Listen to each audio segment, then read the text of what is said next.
So here's one of the most complicated elements of the T23 Studios build, and that was the acoustic doors, which we fabricated on site, like a lot of the stuff we do. I'm not going to try and stay away from creating too much detail, but essentially one of the elements from soundproofing is sound isolation, so you don't have too many fixed items mechanically fixed together, as that's how vibrations transmit, and the door being a hole in the wall is a weakness. So when you set the door lining, you want to have minimal fixings so that it doesn't transmit to the walls and then to the room next door. So in this instance, we had to make a jig so that we could, if I say here, so that we could have minimal fixings on the frame. So this jig allowed us to set 3 blocks either side into the frame so that we could fix the doors, just 3 fixings aside. The reason we made a jig is the jig was set to the exact dimensions of the lining, and that was because, again, being acoustics, the gap around the door needed to be equal 3 millimeters all the way around, so that when we put the acoustic seals in, it created a very strong acoustic seal. I'll try and splice in some pictures of the finished jig, because we've got some of them on site. This was actually the 3rd version of the doors, and the reason for that was this project was ongoing through COVID, and there were lots of budgetary and time constraints because of that.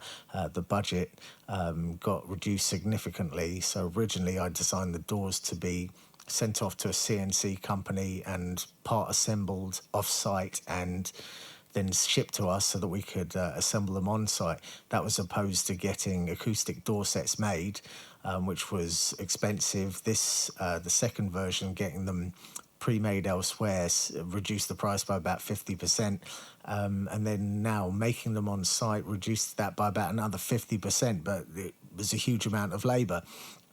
So using standard materials, again, because of lead times in COVID, using MDF, soundboard, plasterboard and a soundproof layer in the middle, created a sandwich layer. And you'll see here that the thickness of the door was 69 millimeters in the end, and the doors themselves, they weighed about 120 kilos. One of the principles of soundproofing is mass. So because of the weight and the size, we didn't want to use traditional butt hinges, as that was going to put a massive toll on the door lining, especially as we only had 3 fixings either side. So we went for a pivot hinge. Now this created further problems. So typically, I'll just make a pivot point here. So typically a pivot is set quite a way out from the edge of the door. So when they open, it looks something like that, and it creates a gap on this side.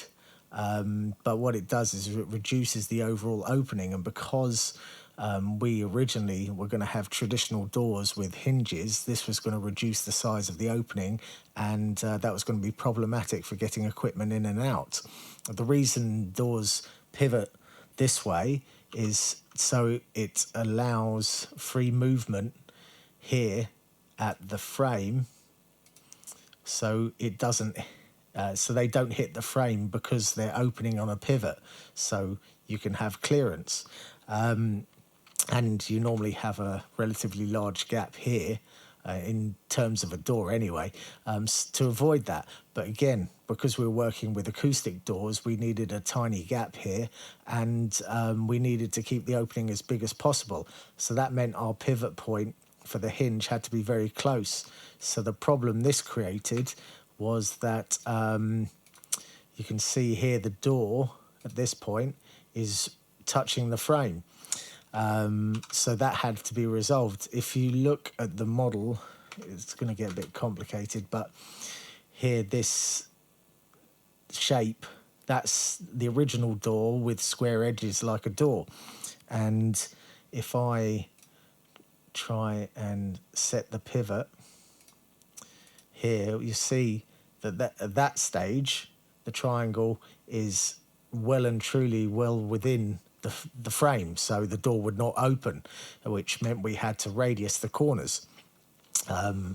So then I needed to calculate the radius of the corners, and the original radius I think was going to be about 35 millimeters, which is not a standard bit that you can buy off the shelf, and the cost of getting one made was extremely high.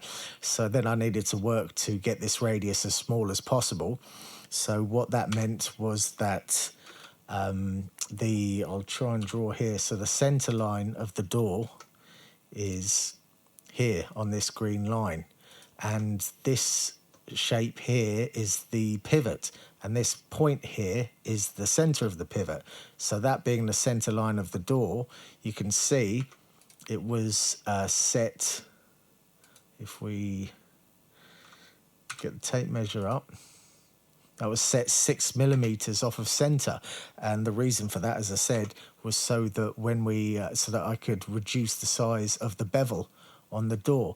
So the radius, and you can see here that now it opens without touching the frame. So this took a huge amount of work to figure this out. I needed to continually move the pivot point, move it to reduce the amount of rubbing, and then from there I could draw this radius, calculate it, and order the bit.